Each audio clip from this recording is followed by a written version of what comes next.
Joining us now is the chairman and CEO of Pfizer, Albert Bourla.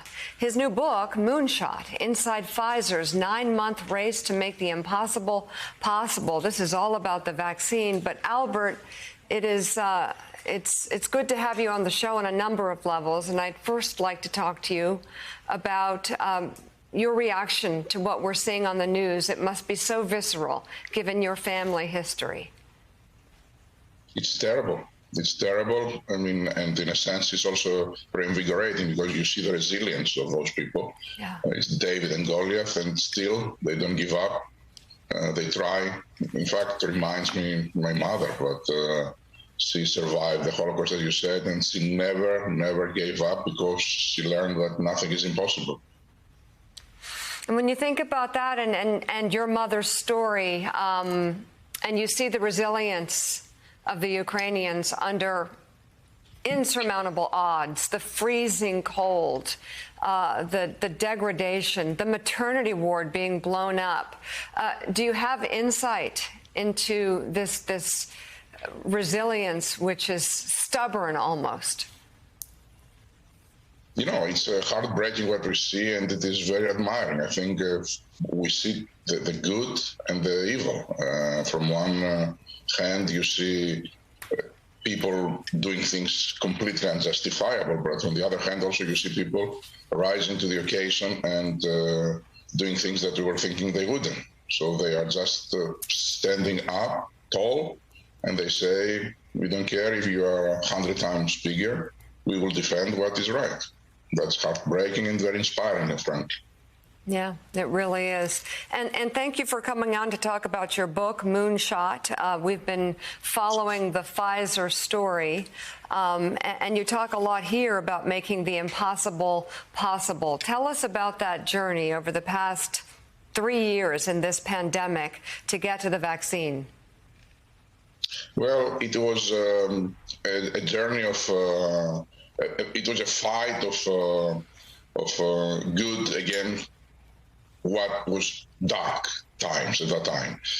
Keep in mind that this journey changed the course of history, not because of the benefits that brought to the world, only in the US, because of vaccinations in 2021.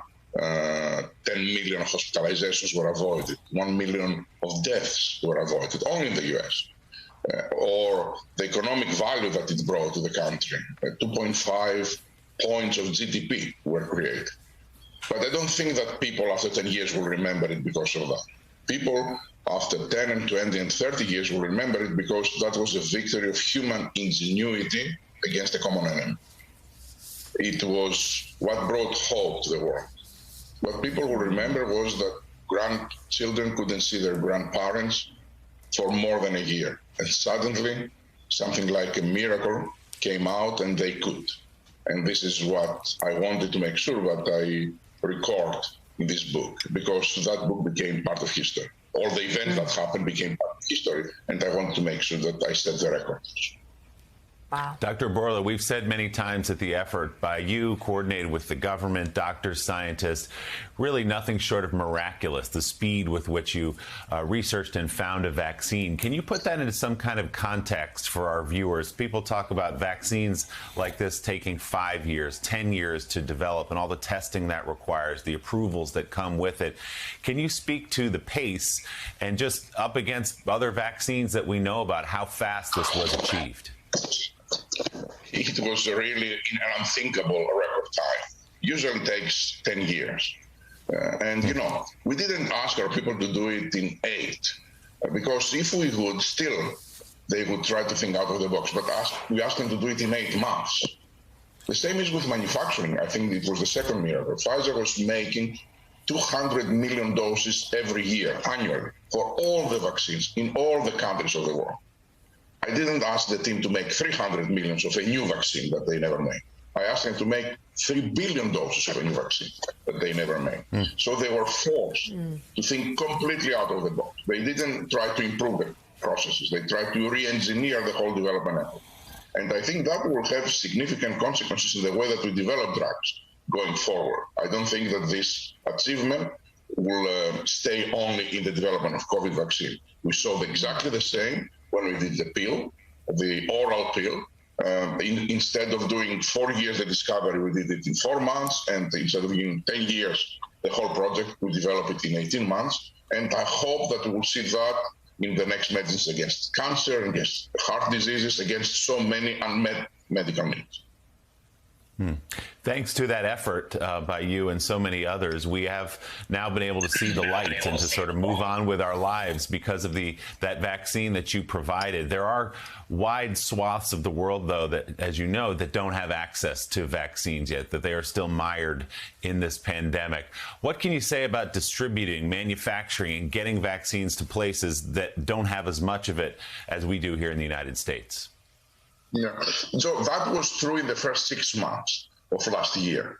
Now it is very clear to all, and this is undisputable by nobody, that there is enough vaccine for all.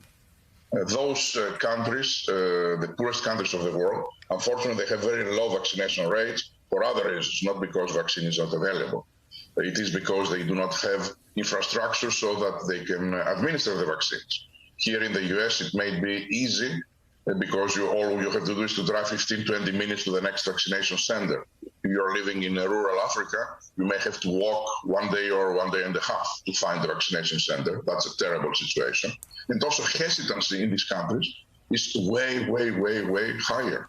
Unfortunately, hesitancy is strictly correlated to the income level of the country. High-income countries, typically high-educated population, they follow science. Low-income countries, big part of the population not that well educated, they are victims of misinformation. So right now, the African CDC has already asked us and everybody else to stop sending vaccines. And these countries receive the vaccines completely free because the US government bought from us at cost 1 billion doses. We don't make money, but we don't lose also money.